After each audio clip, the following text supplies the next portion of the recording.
And this is not really a boycott. It's a permanent ban. We're just going to support Black-owned businesses. We are doing a permanent transfer of wealth into the Black community. I'm going to forever stand with my people and let them know that when we come together, we are unstoppable and strong. Instead of saying boycott Asian businesses, we're going to say replace Asian businesses. Replace Asian businesses with Black businesses. We should have been supporting Black businesses from the very beginning, okay? This is the time we should be doing this anyway. We should be supporting each other anyway. It should be all Black everything anyway. There is no boycotting if you don't plan to go back. And listen, this is not hate to any other community, okay? We're just saying that y'all do y'all all the time and you're praised for it because you should be, and that's great. And now it's time to do that for ourselves. Open up your Chinese restaurants in your own neighborhood. Mm-hmm. Yeah. Open your nail salons. Move the nail salons from our neighborhoods to your neighborhood. And you know what's so funny about Asian neighborhoods? Mm-hmm. Outside of the big cities with the Chinatowns and all this kind of shit like that, like in San Antonio, Asians are here. They own all the salons and, you know, all the nail tech salons and all that type of shit like that. But where the I live at? I don't know what the Asian neighborhood is because we ain't got no Chinatown. I ain't never seen the Antonio. Asian neighborhood. Remember when I said don't boycott? We got to replace? This is what I'm talking about. Our strategy is go as close as humanly possible to them. We're better and cheaper. Why not? It's good business. Running in place, I never do that. My destination is running the map. I run in your trap like running your work for somebody get hurt, runner get clapped. I ain't cool with these dudes. I don't fool with these dudes. I don't want to show. So forget boycotting, replace these businesses in our community. You got to support each other. Every community has a niche, something that they're known for. We don't have to be known for just what the media portrays us as. We're not just athletes and performers. We're not here just to entertain folks. We are great business minds. We have businesses. We just need to find our niche and start that business today. That's the American dream. What business are you going to start today? Put it in the comments. If you don't know how, I can help you for free from conception to trademark. I've done it all. Drop ship to your TikTok shop, sell on TikTok, source stuff from Alibaba, AliExpress. I've owned properties, restaurant, nonprofit. I even had the first Uber courier service called Cabbies. I'll talk about that later. Sell these items, get it fulfilled by Amazon. I do all of that and I can help you too. So let's go. Asians, don't take this personal. What Black Americans are doing is not hating on you. What they are doing is withholding their wealth. These brothers and sisters have been realizing that they have been spending their money on the community that don't care about them. They've been realizing that they have been spending their money on people who don't care about the development of Black neighborhoods. So they have come to their senses. Now they have made a collective decision of stopping spending their money into your businesses. They're trying to make sure that each and every penny that is coming out of their pocket is going to be spent on Black-owned businesses. They have realized that the main way of building generational wealth is to make sure that they keep their dollars within themselves, within their community. Why don't y'all ask the reason why we have not seen many Asians getting into Black-owned restaurants to buy soul food? Why aren't y'all asking why there are not many Asians who are buying Black-owned skincare products? Why aren't we talking about the fact that there are not many Asians who buy groceries, food stuff from Black farmers market? We have never seen Asians doing that. And Black Americans are not complaining about it. But the fact that Black Americans are now doing the same to stop spending their money into your businesses, you are being frustrated. Why is that? They have the right to spend their money wherever they want. They're not trying to tell you how you spend your money, but you're making it your goal to tell them how they should be spending their money. Why are you doing that? Because what they're doing is just only withholding their money, keeping their dollars, trying to control how they spend their money. You have your own people, have your own communities. They'll be buying from you. Why do you seem to be frustrated? Why do you seem to be angry? Instead of even saying Asian boycott, that it should be more of we are using this opportunity to focus on ourselves. Instead of making every other community rich and being the catalyst for their economies, we need to start focusing on how we can do this. And we've lost sight of that because we have become dependent on other people to come into our communities and give us what we want, but they don't give us anything. We give them. So it's important for us, now that we've come to this conclusion, to really capitalize on it. So let's turn it around so they can't say that we're trying to hate them and we're pushing this narrative. We don't hate Asian people. I don't hate Asian people. I don't know about anybody else. Plus, Asian is a big, big word. Asian is a big, big word. You have Korean, Mandarin, Thai, Chinese, all kinds of Chinese, Vietnamese, Japanese, Filipino. Then you got the Indians that are in Asia. Shit, Russia. Goddamn it.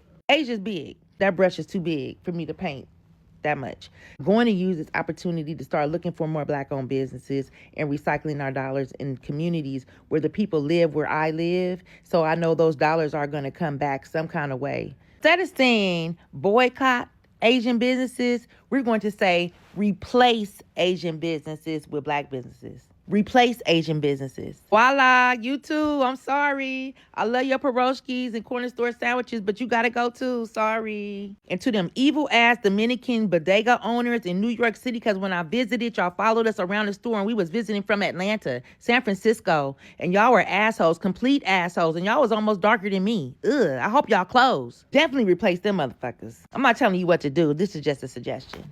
By no means am I taking away from the fact that Rick Chow murdered and his son murdered Cyrus Belton. I'm not taking that away.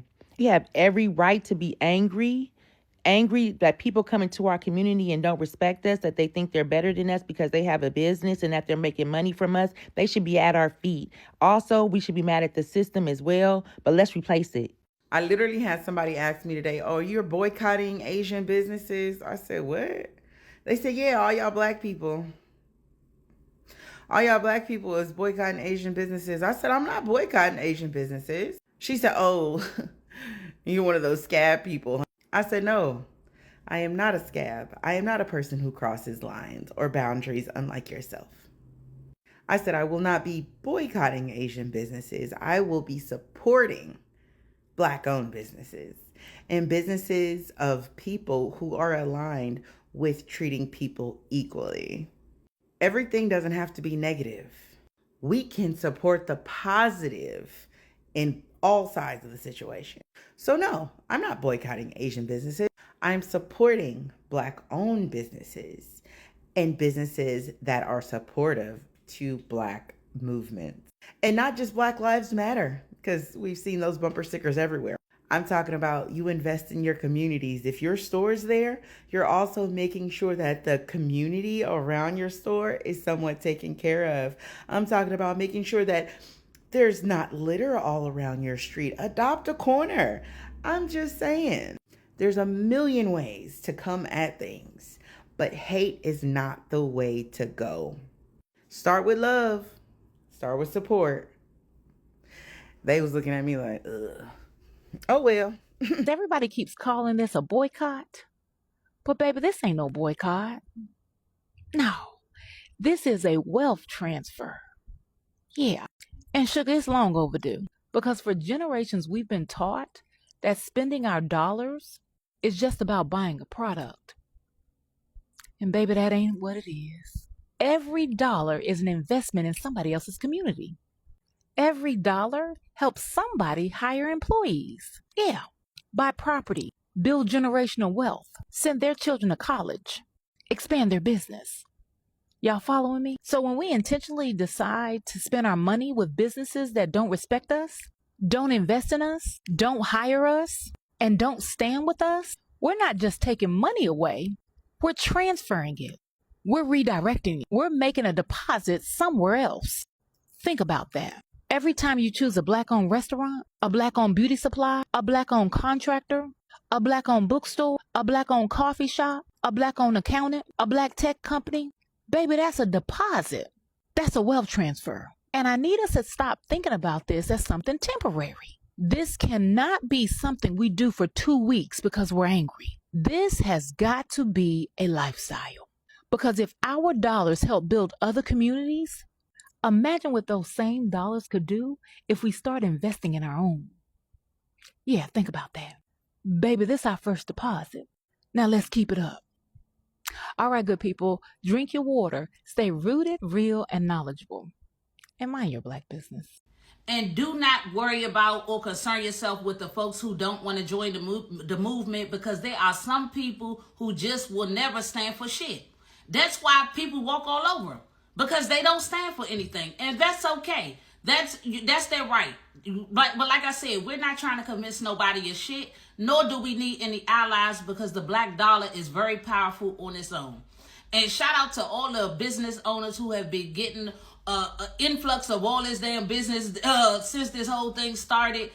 I'm loving these videos of people coming forward talking about they selling out of their products. They having to order more. That means we are truly standing on business this time around and showing them how powerful we really are. So yeah, we gotta keep it up, and don't let it be 6 months down the line and then let me see y'all up in these folks' business. Cause no, we not patronizing with these people no more. That's it. Like I said, this is not Asian hate. This is black love. That's it. That's all we doing. I don't have no hate for no other race, but I do have a love for my own community, and we need to start showing each other that love. And I am also talking to myself in this because, the Rick Chow situation has definitely opened my eyes to how people of color that aren't black don't really see black people as human beings, you know what I mean? And I'm not saying all people of color who aren't black feel that same way, but it is just an overwhelming majority of non-black people of color who want to uphold white supremacy in thinking that they're going to get their fair share when they're not, because white people, they don't like any of us, you know what I mean? So I'm just really happy to see black people spending their money wisely and going to places where they are respected, where they are supported, and just pouring back into our own community, okay? Because here's the thing. It's not racist for black people to want to find more black-owned businesses in order to have money circulating within our own community, okay? Because historically, black businesses, when black people were by themselves, Wall Street, we can talk about that, people just targeting our businesses and our communities just because we were helping ourselves.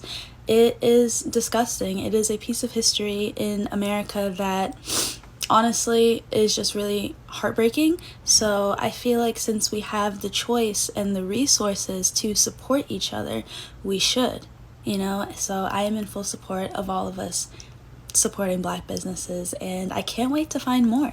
So now we have so many different communities speaking out, and letting their true colors show. And bitch, one thing about us, when we see the color you really are, we're gonna hold you accountable. Y'all think the black dollar don't matter, but when we take our money away from y'all big corporations, it don't exist. And that is power. That is power. When we stand together. Like, stop playing with black people. Y'all want to be makeup artists so bad and play in black people's face. Well, bitch, guess what? Y'all done beat us enough, and we ready to show y'all that when we come together, this is what black excellence is. Boycotting insinuates that we have something to go back to, that boycotting will stop at one point and we will return to the way things used to be. And no, boo, it is not going back to the way things used to be. It is, in fact, Black Music Month, y'all. Like, come on, Juneteenth is 2 weeks away. What are we doing? This is time to build up our own community, to prioritize people in our communities who have their own businesses, who have their own restaurants, their own services, their own everything, because they always have. But because of the barriers the system has set up against a lot of these people, it becomes hard to carry that out. And then you also have other communities who have monopolized certain industries and not contribute to the community from whence it came. So no, there's no need to boycott when that is no longer considered an option for you. Even if it costs more, support your black neighbor, black grocery store, black resources. I know it's hard, I know it's tough, but if we rely on each other, this can be possible. That's not to say that these other folks don't deserve business and they don't deserve to be supported. We're saying that they should be supported and uplifted by their own communities, in which they have been. It's just the thing is, we have also supported and uplifted them as well. Unfortunately, that hasn't necessarily been returned back to the black community in the same way. I'm saying it's time for us to start taking care of us, because we are the only ones who will. Remember, we're not boycotting. We're just putting ourselves first by supporting ourselves first and foremost. I bet y'all thought we were bullshit, huh? I thought the band was a joke, huh? But I'm reposting every black American owned business that I see on my page, man, on my timeline. I'm reposting it. I'm just gonna say Black American for this video's purposes, because I know that we're actually the American Indian, the indigenous people of this land, first people to inhabit this land. Let me keep going. Y'all thought we were bullshit, right? Y'all thought it was a joke, huh? Nah, Y'all been doing this for years, man. Treating us with the utmost disrespect. We walk in y'all stores, y'all watch us, make sure we don't steal. You look at every last one of us like the bad ones that probably have stole out your store. You treat every single black person the same way. And you wondering why all Asian businesses are getting boycotted and banned. My bad, not boycotted, and banned. Because how can y'all say, why y'all boycotting all Asian businesses the same way that y'all look at all black people the same? All black people don't steal. Most of us got our own money and get money. Then we come in your store, we can buy whatever we want out there, bitch. But y'all don't look at us like that. Y'all don't give us that respect because of some bad apples. Because of some bad apples, we're not supporting y'all stores. We're not supporting y'all businesses. But mostly, the money that we would be spending with y'all, we spending it in our community, with our people.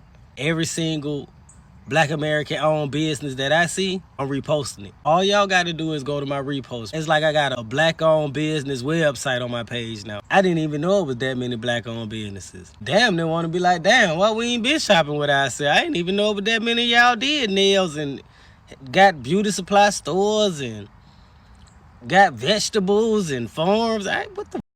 And it's crazy. It's like all of y'all businesses are going viral right now. Look at the timing. It's perfect. Right when we realize and find out that we're the actual American Indian. I mean, all this written in the Bible, man. During the end times, man, you know, all nations will separate. Us so-called Black Americans have our own nation. We are the so-called, what the colonizer called us, the American Indian. But you know, I can go deeper than that, man, because we really the Hebrew Israelite. But to get back on the subject, y'all thought we were but y'all ain't gonna learn today. Black Americans, no boycott. Boycotting just leaves the door open for us to return to patronize these businesses that were deliberately placed in our communities to continue our destabilization. See, a boycott is just a temporary consumer reaction. What we actually need is a structural installation. And let's be very clear, there is zero blame on our people for how we ended up here. This was not a failure of willpower. It was an all-out, no-holds-barred, systemic attack that was almost impossible to adjust to on the fly, especially without the institutional and financial backing we simply did not have. The extraction of $2 trillion of spending power was a deliberate design. But we gonna fix it. You see, they systematically dismantled the internal convenience hubs we built for ourselves, intentionally forcing us into a state of structural dependency where we have to rely on convenience from the outside, from entities and people who do not like us and do not invest back into us. Let me give you an example. In the early 20th century, during the Don't Buy Where You Can't Work campaigns, our people realized that temporary boycotts trigger consumer fatigue because people eventually default to that forced convenience and proximity. The movements that actually succeeded were the ones that institutionalized the restriction using organizations like the National Business League to legally anchor capital and prevent outside entities from securing commercial leases in the first place. Again, when you rely on the boycott, you leave the door open for our people to return. Let's look at how modern municipal zoning works today. Communities protect their borders using formula retail bans to legally outlaw outside corporate structures and dispersal ordinances to completely freeze out extractive business model from their zip codes. We have to be strategic. I won't get deep on talking strategy online, but that energy belongs on taking control of operations such as local zoning boards, commercial lease allocations, and municipal licensing to legally dictate exactly who operates within our borders. Just an example. I can't and I won't say much more on it because the planning and work has to be done on the back end, but I'm putting it out there that enforcement is going to be necessary, and we'll get there. I must say this, man, but this Asian boycott should be permanent. There shouldn't be no 2-month trend and then we back buying their bullshit like we did with H&M, we did with Target and all of these stores. This should be permanent. These people has been disrespecting black people for the longest time. This is not new. They've been doing it. There has been shooting black child in their head. There has been shooting black child in their back. This is not their first rodeo. They've been doing it. You feel me? They take the most from the black community when you really think about it. Most of the stores is set up in the black community. Most of the stores all over the world, if you really think about it. In Africa, they're there. In Jamaica, they're there. They're everywhere. Teaching, acting as if they're doing black people some type of service by selling plastic rice, selling clothes that will burn you, that will get you sick, give you cancer, selling hair product that will give you cancer. So they do sell black people the bottom of the barrel when it comes to product. They don't sell black people the good shit. They sell black people the shit. And they purposely sabotage black businesses. They make sure to sell black businesses the stuff at a higher price.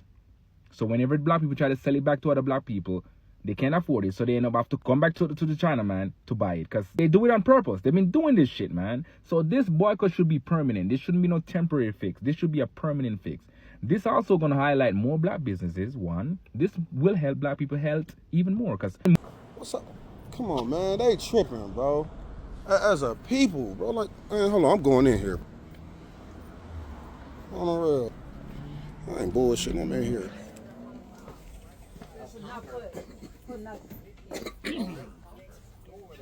Hey, sister. Excuse me, y'all. I ain't trying to intrude on what y'all got going on. Y'all know about the boycott, right? We boycotting all Asian beauty supply shops, nail shops, stores. There's a black-owned beauty supply store called Savannah Beauty Supplies here on Egan Road in Madison. Savannah Beauty Supplies. We're sticking together. We're not giving them our money no more. For real. And you know what? And I said that. I was just trying to get there. Savannah Beauty Supply. Okay. Pass the word. I promise you. I'll holler at y'all here. Yeah, I'll let them out there. For sure, I got you. I looked it up. It's on the east side. Yes. If it's out y'all way, I'm sorry. But this is something we're trying to do as a people. No, I understand. You know what I'm saying? We're taking our dollar back. Yeah. And we're gonna put it back in our community. So far, that's the only beauty supply store we got as a people. You know what I'm saying? Exactly. So that's why I didn't know we had one. Right. So that's where our money gotta go. We boycotting Asian nail shops, all that. You know what I'm saying? Look me up, John King on Facebook. I'll be posting nail techs. I'll be posting nail techs, all that on there, bro. You know what I'm saying? John King, pop out Glock out on Facebook, bro. Please spread the word. Spread the word, please. Y'all too. Y'all, thank y'all. Get active, y'all. Hold each other accountable, man. Just do it politely, for real. Come on, man, get on y'all shit. Let's do this shit. Shalom, shalom, brothers and sisters. My name is TA. I am not a black American. I am an African brother who is always interested in speaking on your issues. And the reason why I have become interested in speaking on your issues is because of the love that I've got, that I've developed for black Americans. I've had many good black American friends, and they told me about resilience, they told me about love, and I've developed this deep love for black Americans. I want to comment on the clips that we have watched, these Asians. So the revolution that is happening in America, the decision that y'all have made to start boycotting Asian American businesses is a permanent decision that you have decided to make. And I want to start by talking about how ungrateful these Asians are. Y'all remember when your ancestors were fighting for your freedom, when they were fighting for civil rights, when they were fighting for voting rights. Your ancestors were not selfish. They were not only fighting for themselves only. They were fighting for all other minorities in America. And remember that those minorities, Asians, are included. Y'all, did you know that before the fights of your ancestors, these Asians were not allowed to enter into the US like how they do it today? Did y'all know that? They were given the permission to enter into the USA because of the fights that your ancestors have fought. I've never seen any Asian coming out acknowledging that, thanking your ancestors for doing that to them. I've never seen any of them. What did they do after arriving in America? White people were told them that they're better than black Americans.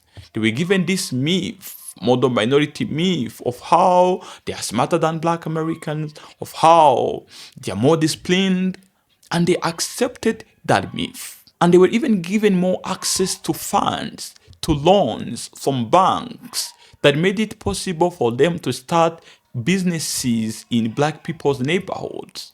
And these people thought that they are better than black Americans. They started teaching their kids how they are better than black Americans. They started trying to act as if black Americans are lower than them. Now, in black people's neighborhoods where these people were running their businesses, they were trying to make sure that they extract as much money as possible from these neighborhoods. But they were not investing anything in black people's neighborhoods. They have been extracting money from these neighborhoods for many years. And now black Americans have realized that that should stop. That is why they are boycotting their businesses. They are trying to make sure that the money that was being given to these Asians is channeled to supporting black American businesses. And it's not about hating on Asians. It's not about beefing them. It's about choosing themselves. I've never seen an Asian entering into black people's restaurant and order soul food. I've never seen any Asian going to black farmers market to buy groceries. I've never seen any Asian talking about how he or she use black people's skincare brands. And black Americans have never complained about it. They are okay. Their products are for themselves. They buy from their people. But Asians, they want that black Americans buy from them. But they don't want to buy from black Americans. If y'all Asians want to keep your money inside your community, why do you find a problem in black Americans trying to keep their money within their community? Isn't that being selfish? Because as you know, when these Asians are making money from black people's neighborhoods, they're not reinvesting this money into black people's neighborhoods. They're taking this money, they're investing it into their own neighborhoods. They always wake up early in the morning, they open their shops into black neighborhoods, they make as much money as possible from these black Americans, but at the evening, they close their shops, their stores, they go back to their neighborhoods. They invest there. Now, these brothers and sisters talking about black Americans have realized that, and they want to stop that. That's why your Asians shouldn't be complaining about black Americans deciding where they're going to spend their money, because they're not telling you how to spend your money. And this boycott is not something that is going to happen for a short period of time. It's something that is going to happen permanently, so that in the next 20 or 30 years, we will see many black American families with generational wealth inherited by their kids. This is what I want y'all to focus on. Forget these kind of boycotts that happens for a few days and then y'all go back to your normal routines of going into their salons or grocery stores. I want you to make sure that any service that is being provided by these Asians, y'all start providing it. If there is a neighborhood, a black people's neighborhood that has no black-owned hair salons, y'all start that business there. If there's a neighborhood where you cannot find black-owned liquor store, y'all make sure that you start that business there, because we want this to be a transition where black Americans will make sure that they retain as much money as possible within their community. That's what I had for y'all today. Let me know what you think down there in the comment section. If you have enjoyed watching this one, please remember to click on the like button and also subscribe for more interesting episodes. Mr. TA signing off. Ciao.